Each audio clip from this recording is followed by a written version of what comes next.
So let it be written, so let it be done. This is Tabletop Terrors.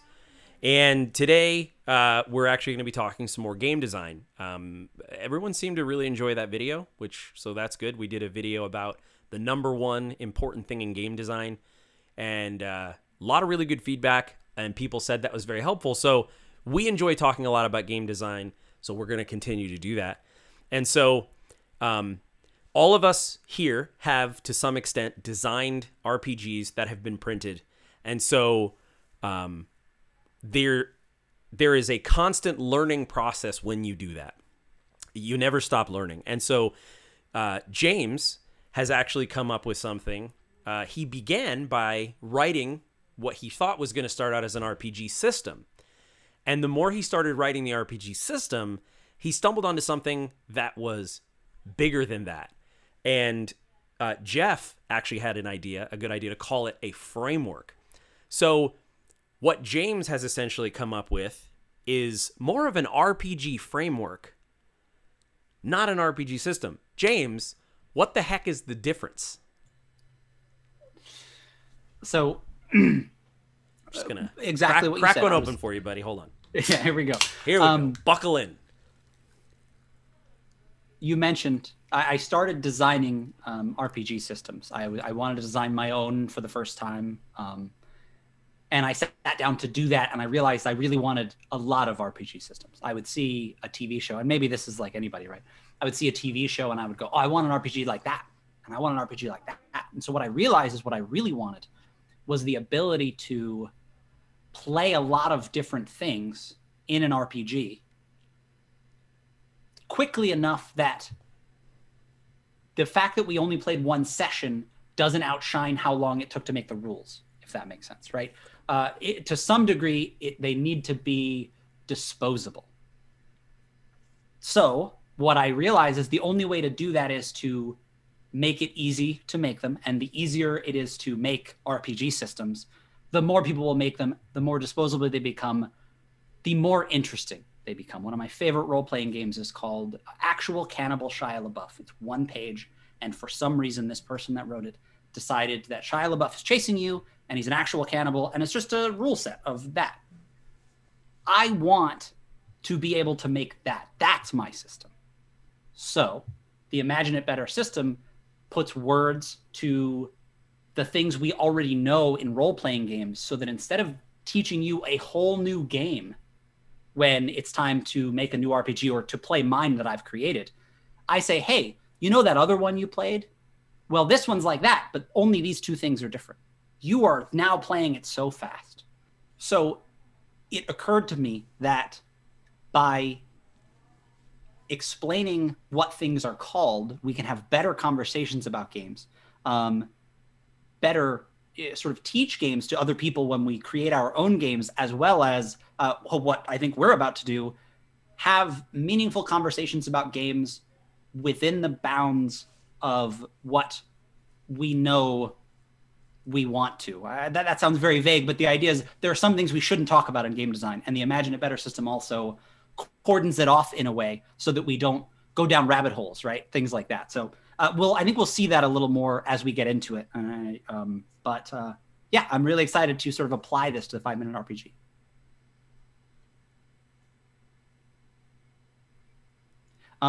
So I was sort of launching off there, right? So I basically, okay, that's good. I don't know how much of that made sense, and I was having trouble keeping track again. I haven't really done this while. So I just wanted you to know, I think now maybe you should tell me what I missed, or we should play in the next part of the video. Let me say this. I feel a little bit like I'm driving this, and I think I put that on myself, but every time I do this, just know that it's me, not you guys. You know what I mean? That's fine. That's fine. Basically me going, all right, where do we go now? Yeah. I mean, there was like immediately a thought that I had to respond to all that. So that's what I was thinking. Want to take it. Yeah. I was hoping. Yeah. And I think Jeff, you're an educated game designer, game player too, like someone who loves that stuff. And so I wanted to hear your take on it. And then I had some ideas as to how I have a response, and then we can roll it into actual application. Awesome. Great. Yeah. I don't know. Like you said, we said that before. Hey, we're smart guys. We'll do it. Make a video, guys. No, that's Yep. great. Yeah, so Jeff, I basically would just throw it to you and Yeah. do your thing. Yeah, I can just start talking. Go for it, Yeah. yeah.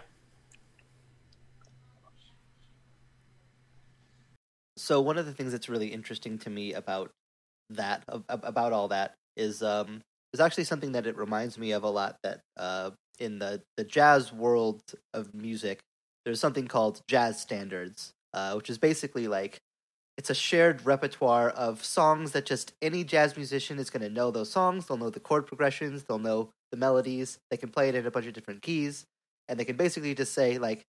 You can walk up to a group of jazz musicians you've never met in your entire life and just say, let's play Autumn Leaves in the usual key. And everybody will know what that means, and you can just start playing the song, like, right then.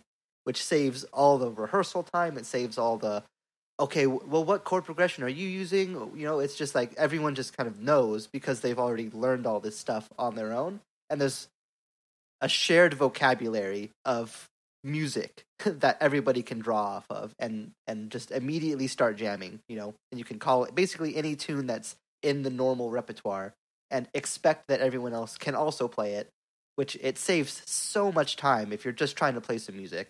And what you're suggesting here reminds me a lot of that culture, which is basically like, if I want to design a game with somebody else or I want to get a system tweaked to somebody else, it's way, way faster to say, this term, you know, this shared term that we use in here, let's change that from a 3 to a 4, you know, and then we have our system, we have our different game or whatever, you know. Obviously, it's more intricate than that. That's a very simplified version.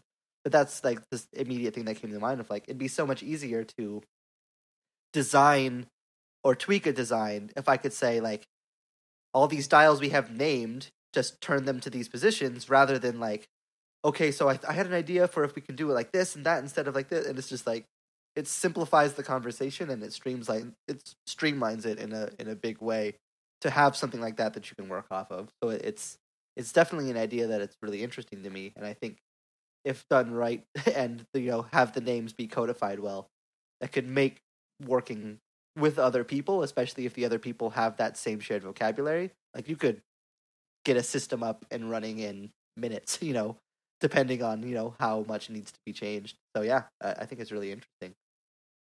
Really cool to hear you say that about jazz standards because I didn't know that existed. But it makes sense. The one thing I want to say is to anybody out there that knows about jazz standards, imagine how different jazz would be if you didn't have them. And then consider that that's where RPGs are now because we don't have them. And so what I was going to say is I didn't know what a resolution mechanic was when I started writing RPGs. So I was just aping, you know, using stuff from 5th edition, and I was writing homebrew rules for 5th edition and, expansions using the open gaming license. That's another thing. What's an open gaming license? What's a system reference document? You know, like there are a lot of things that when you start to try to write an RPG, I don't know if you saw that. I was about to do air quotes and I stopped myself, so it just looked like I threw up a couple peace signs there. I was just like, "What up?" But when you write RPGs about being a crook, it became painfully evident when I sat down to try to write an RPG system. So I'm in the process of writing and working with these guys and some other guys in AbTab and girls called the 5-Minute RPG, which you'll hear more about in this video and then in another video. And hopefully you might even see some playtest material here at some point. But sorry, I had to burp. I tried holding it in so you can just cut that out or leave it in. Maybe that's the end card. When I sat down to try to write the 5-Minute RPG, the only way that I knew how to write an RPG was to look at what I already knew and then make a different version of what they already did. And that's not how engineering should work. You shouldn't just look at the thing that already exists and say, well, what should my grill on my automobile look like?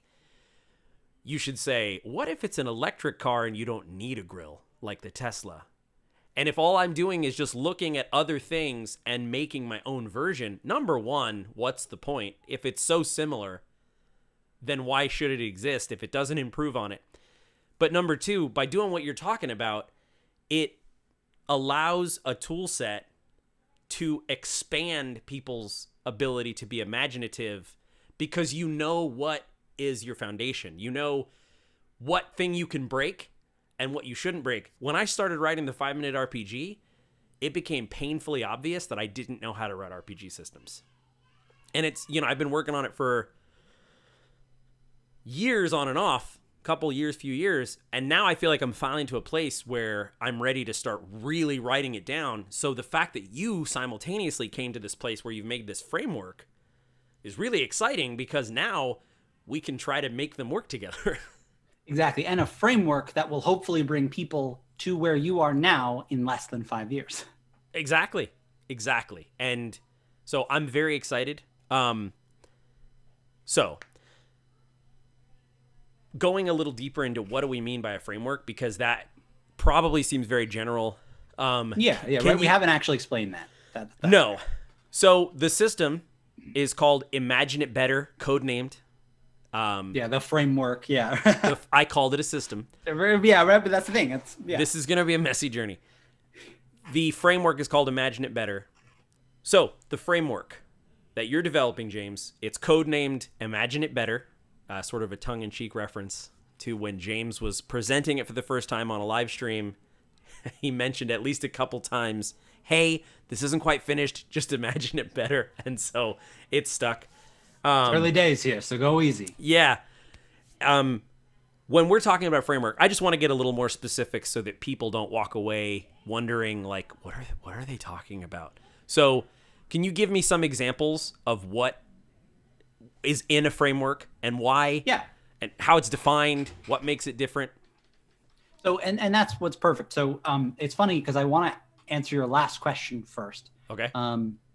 Only because it's going to feel like I'm attacking you, right? But it's going to be for the benefit of our viewers. Attack me, James. Right, yeah.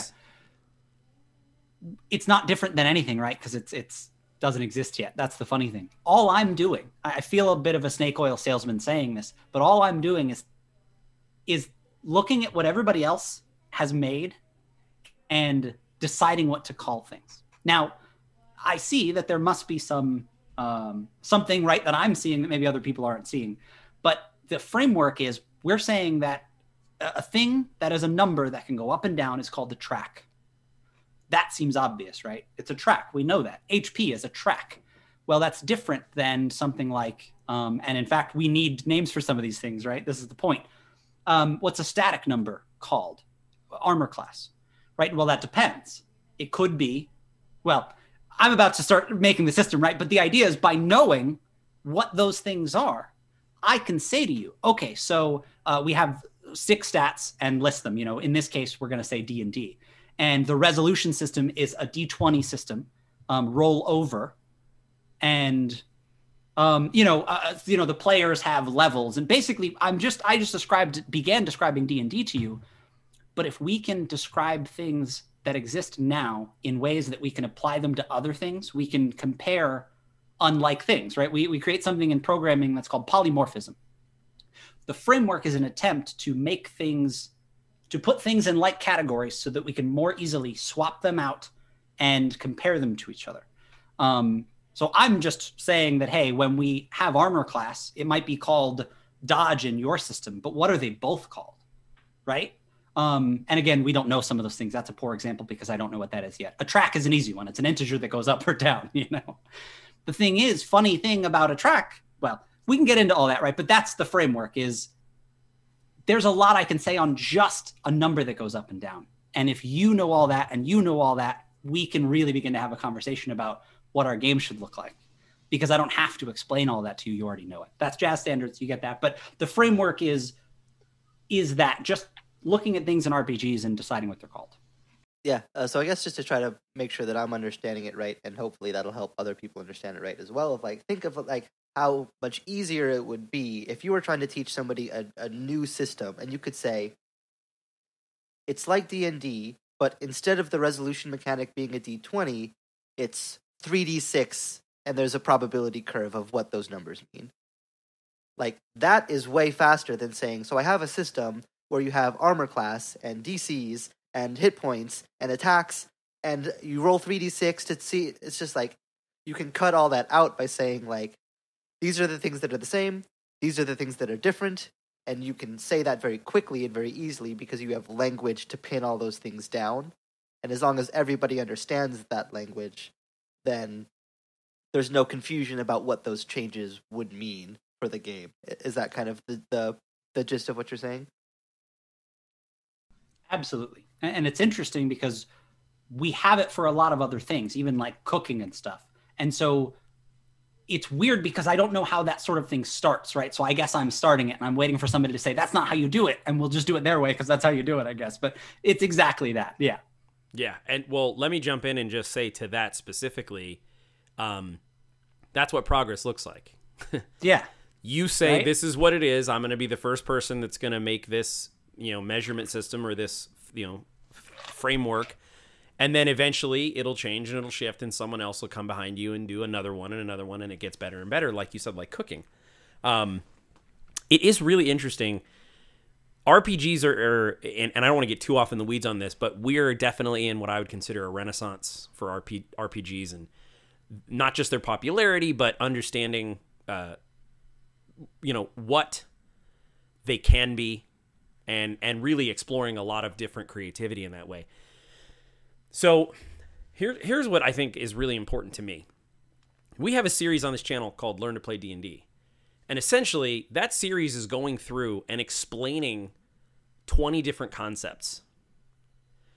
But what a framework does is it teaches you why something is. If you ask me why something is in D&D, a lot of the times the answer is that's just how it is. For several things, it's like, that's just how it is. Why? That's just how it is.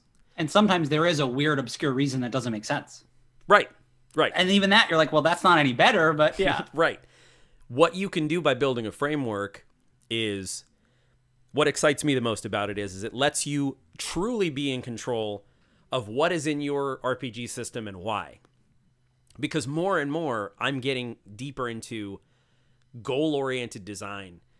And I wasn't always that way. I was just like, oh, I could do this. And it's like, but should you? Like the classic Jurassic Park line.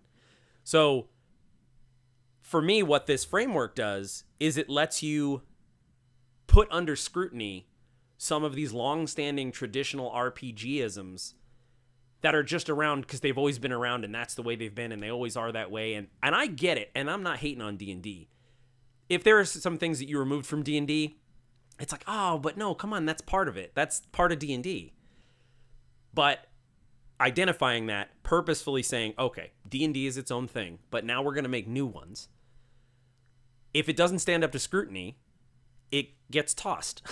Or we find another way to do it, or multiple ways to do it, and then you can have deliberate game design rather than like reaching around in the dark. Do you know what this will do for playtesting? It's just, it breaks open a lot of different doors. And that's the funny thing, right? Like, I could literally talk about all of those doors all day because that's the goal. Because it would, right? Like, it's almost ridiculous to consider that we don't have this. That's another part that makes me feel a little bit like, well, you guys see this too, right? And I guess that's like any idea, you feel that, right? So I'm a little new to that. So, yeah, I think that it will do a lot of really cool things. And probably one of the most important things that you touched on there is, I don't know exactly what it looks like yet, but the goal would be to have some sort of, I'm going to, in this instant, call them philosophies. There are certain things that I think that you can say if you know all the things in the, Imagine It Better framework, right? Imagine there's a book you read where you can point to certain things. Perfect example, Monopoly.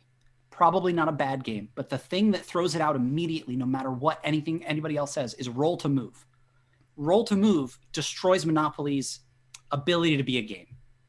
Any other concept in the game could be made better if we just switch that one part out. So the idea is, just by knowing that,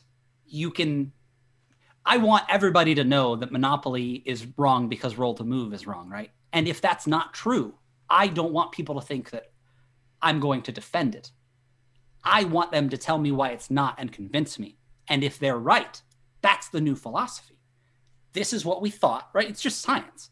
I just want that so bad for RPGs. So exactly what you're describing is very exciting, but it's not like here's what I think and you have to do it. And then, it's not faction. It's like, no, it's what we all think is what I want the Imagine It Better system to be, not what just I think. Yeah, and what's really interesting to me about it too is I think it allows for a lot of like what Tim was saying of trying to not just understand what these things are, but like how they work and why you would want to use them versus why you would use anything else. And I think it's a lot easier to see that distinction when you can like see the options laid out and pick one that's going to be best for you. Of like, okay, why would you want, a D20 resolution versus a dice pool resolution versus, roll this many dice, pick the highest one, or am I adding them all together? There's all these different ways to do things. And I think something that a lot of sort of, especially, beginning designers out, and even a lot of experienced designers, and, it's something that I still do plenty of times. It's just like, you just pick one, It's just like, I want to make a game that has dice pool. And it's like, you don't necessarily think like, okay, well, like, what's that going to do to how the game feels? Like, and sometimes you just don't even know, like, especially if you're, if you've only played a certain number of systems, you might not even be aware that a certain option exists at all, which is like, that's a huge feature for me of like what this sort of thing would be able to do, is to say like, okay, a resolution mechanic is X. It's what happens to, to decide whether or not you succeed, but however we term the definition of it. And then here's 10 different resolution mechanics, how they work, and like what they do. Like that to me would be massively helpful because, we can only play a certain number of systems. We only have the time and the energy to like absorb so much. And I'm sure there's so many mechanics out there and so many things that you could do to a system that I would love to use in my games that I just don't know exists because I haven't played those. So anytime that you can have some sort of resource that can say like, okay, there's D20, this is how it works, this is why people use it. There's this, and for all the different resolution mechanics that we can possibly find to pile in here or whatever, at that point you can, when you're designing a system, you can just say like, okay, which one of these options suits my purpose, rather than like, I'm just going to pick the thing that I know because I've played games that use that. So like that sort of idea. And again, that expands out to all the other systems of like, we're just talking resolution mechanics right now, but you could say the same thing for hit points or skills or special abilities or magic, however you want to use it. All these things have all these different systems. And it's so much more reliable design to be able to say, I'm going to pick this option because it does this function, rather than I'm just reaching at whatever thing I can try to put together in my own brain because that's all that I know. Yeah. It means so much to hear you exactly what you said. Say effectively the things I said right back to me, but it makes it clear that you realize and seeing other people notice that, because a few things. If you can pick from a menu, imagine how fast designing an RPG would be. If you can copy someone else's and just change one thing, imagine how fast designing an RPG would be. And then if everybody knows all those things, imagine how fast teaching that RPG would be. It's D&D, but we do dice pool. But imagine that. This is a little lofty. Imagine it better. Imagine it better. I want role-playing games to be like recipes. Right now, we sell them in books and stuff, and the rules are like this thing, but I'm like, we put that prison on rules, right? So I want them to be like recipes where I can't copyright chicken tikka masala. I can have my own version, and I can print whatever version I think is the perfect one for my palate. But I can't stop anyone else from printing it, right? The fact that D&D uses a D20 system doesn't mean you can't, and there should be no shame in your resolution system being a D20 just because it's popular. It's great. I love it. I'm going to use it, right? So the system does a lot of things, and I'm very happy to see you guys. I just can't say that enough. That I'm happy to see you guys seeing it, Yeah. I think what you say too is something that I also noticed of like, it'd be so easy if you have all this codified to just say like, want to build a system? Here's like, options 1 through 10, pick one thing for all of those and you have a system, you could basically have at least, it would require some finessing to get everything exactly right and everything exactly dialed in, but you could get like 80% of the way there in like 10 minutes versus, however long, who knows. So yeah, that specifically was also something that jumped out of like, you could very easily just say like, here's, 8 things that must be in all systems for them to function, and here's a couple sub options that you can choose or not to add if you want to. Pick one for all of those, and then start to just turn the fine-tuning dials to taste, instead of like coming up with an entire thing from scratch. And I think so it's so interesting to hear, because this is the kind of thing I was looking for probably 3 years ago. And the closest thing that I could find is there are lists of there are websites that have resolution mechanic lists, and there are also, I found a lot of forums that were like, this is a D20 roll mechanic. This is what's good about it, but be careful of this. It was, this game uses a cool dice pool. You should check it out. So the barrier of entry for me to learn the mechanic was go spend $18 on a PDF to hope I like the dice pool system as much as this random person on a forum it claims. And so, what we're doing is you are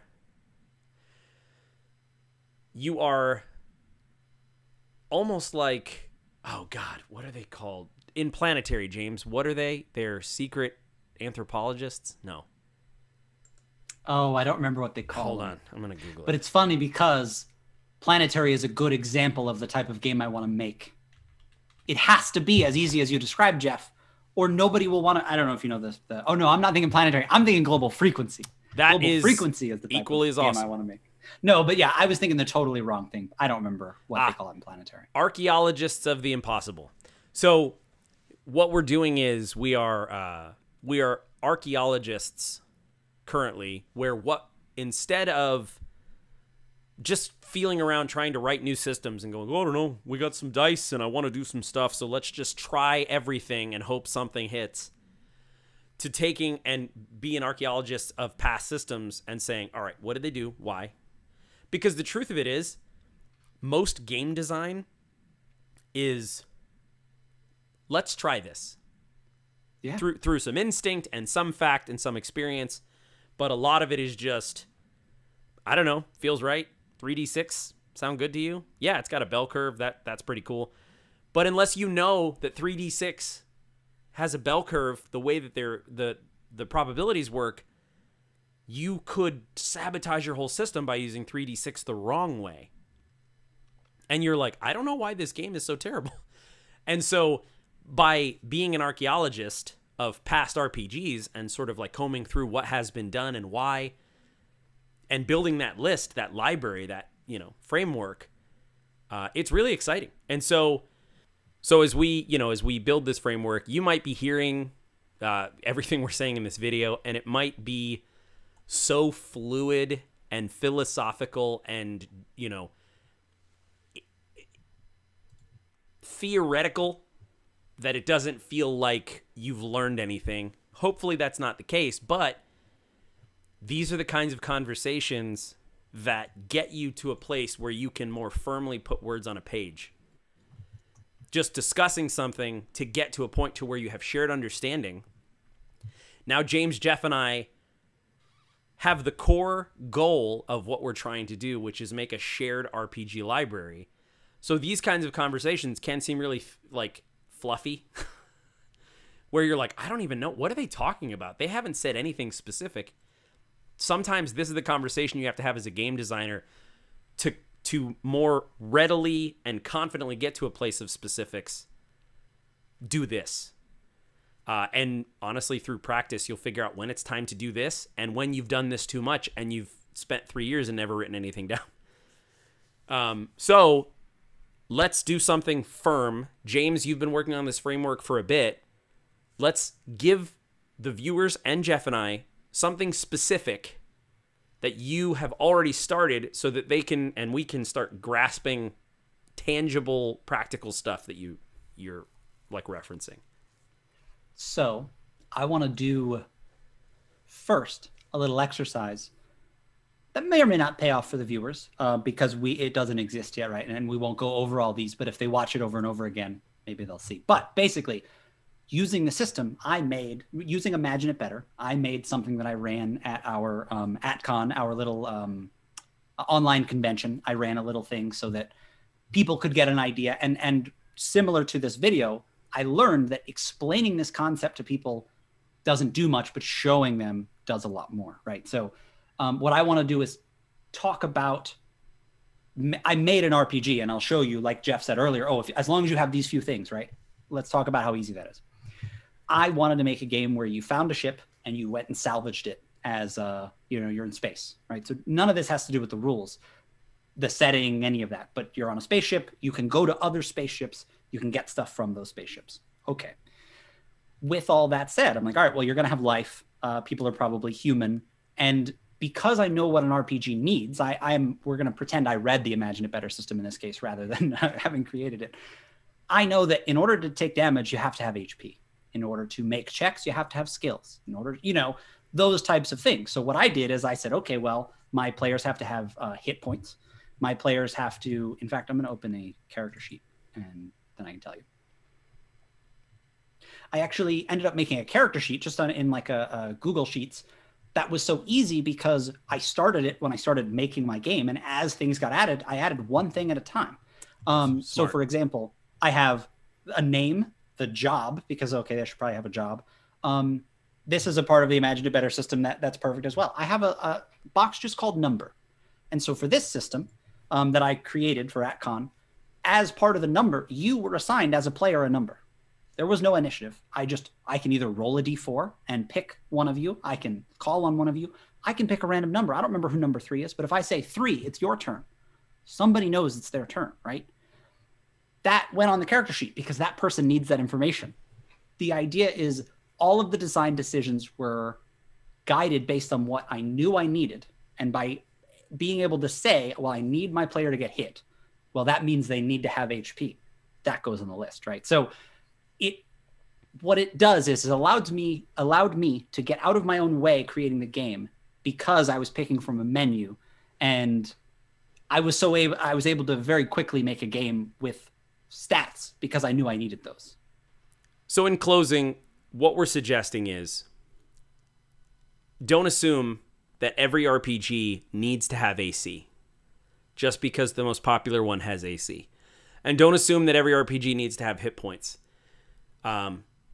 What this system allows for you to do is build an RPG. I called it a system again. I will have to get used to that.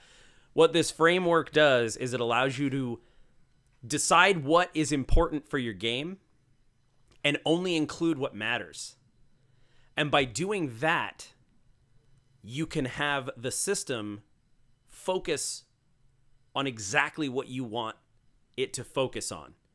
So if I have a menu of all these different things, I could make a game like Blades in the Dark because I understand that for a game to feel like a crimey, heisty sort of situation, I won't need this and I won't need this and this would be good. And so what it really allows you to do is what you said, James, go, I really love the comic book Global Frequency.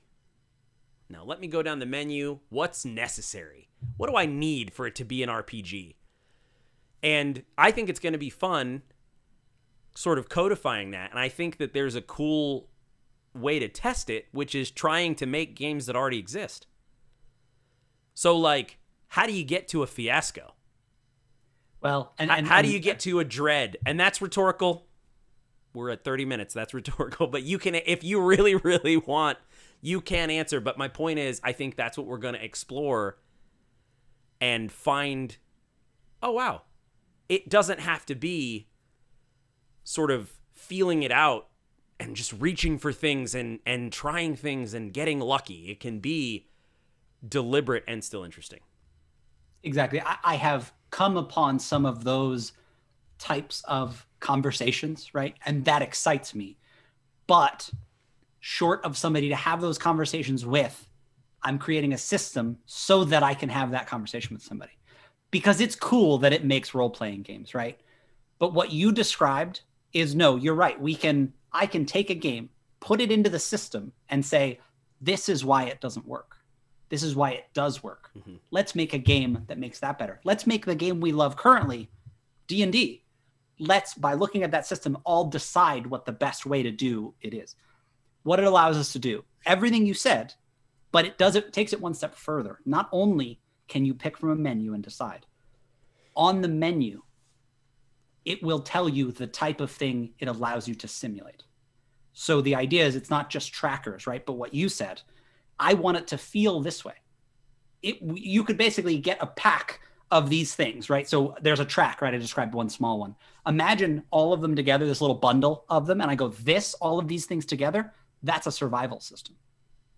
You can put that in anything. You can even, separate from the system, playing D&D 5th edition, knowing the Imagine It Better system, design all the parts you need to make that system work in D&D. Yeah. It's making unlike parts like and allowing us to compare them. That is going to make I think it's going to change the way we talk about game design. That's a hard thing for me to say out loud, but it seems like it's that big a deal. I think that's probably a great place to end it. Okay. So you're going to see more about the Imagine It Better system as we build it, as we talk about it, as James continues to write it. So we are Tabletop Terrors. You know, we love, obviously, game design. We like to have fun. We like to be creative. And so if you like those kind of things, consider subscribing. And in the comments below, just put whatever you want, because we talked about a lot, but I would love to hear from you. Are we crazy? Did you learn anything? Was this boring? What part was interesting? What part did we lose you? What part should we explain more? It's going to get messy, but we wanted to do it in public because it's fun for us to talk about this. And I think that a lot of people could benefit from hearing game design talk. I wish I heard this conversation 3 years ago. So let's end this video with the Tabtarian toast. May you mend the first break. May you kill the first snake. May you conquer everything you undertake.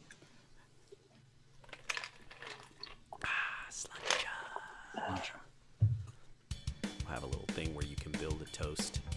Mm-hmm. And you just have, because you have to figure out, do you raise your glass?